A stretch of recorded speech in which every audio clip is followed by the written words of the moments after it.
remember I said anything that takes away from your energy is going to promote disease. The other challenge with meat is that it's full of acidity. It's got uric acid in it, lactic acid in it. If the animal was slaughtered in a kind of a violent, crazy way, then it's going to have adrenaline and all kinds of other stuff running through it. If the animal wasn't naturally fed in free range, and it might have antibiotics and hormones and all kinds of stuff in it. Like mad cow disease and hoof and mouth is the result of cows, which are vegetarians, being fed other animal flesh and chicken scraps and things like that, and then all the chemicals that are pumped into their body. You'd be angry too if you're a vegetarian that was being force-fed, your own flesh. So that's really the big problem with meat. So if you're going to eat meat, make sure it's organic, free range, and not just grass-fed, but naturally fed. Grass-fed.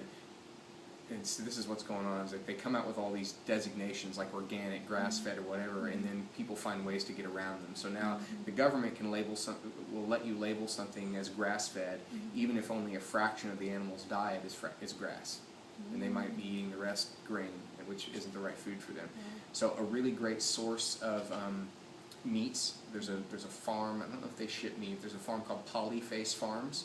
If you go on the internet and you Google Polyface Farms, even if they don't provide resources that you can order by mail or whatever, just study what they do, and that'll give you a good idea of how animals should be treated in a natural farming environment. They're a model for it. It's amazing. But a great resource for ordering meat over the internet that's really good is a company called U.S. Wellness Meats. And they're all certified, naturally fed and great. And then for seafood, there's a company called Vital Choice Seafood, and they're certified clean caught, sustainably caught, good fish. Will they have less mercury? Yeah, they're going to have less metals in them and things like that because they test all of their fish and stuff.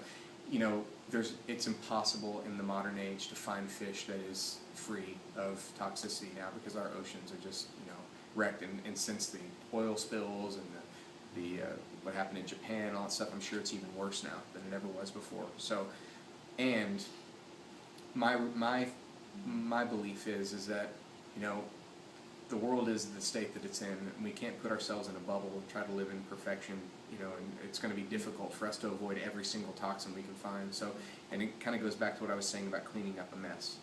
If you learn these principles powerfully and you understand how to apply them to your life, then even if you're getting some things in your diet that aren't that great, you'll know how to clean up the mess. There's all kinds of things going on even in the plant community. I mean, we've got genetically modified foods that are not labeled and all kinds of stuff. So it's maddening to try to avoid every little thing, and it seriously diminishes the joy of living and quality of life to try to manage every little thing. So what I do with my clients is I help them focus on the high leverage stuff. So if there's about 12 really powerful high leverage strategies that if you focus on and learn to incorporate into your diet and lifestyle, then you can overcome most of the other things that are there. So that's all with meat. It's just you want to be pick better choices of meat, and then just reduce the quantity of meat you eat, and then make sure that what you're eating meat with is things that will assist in the digestion of it.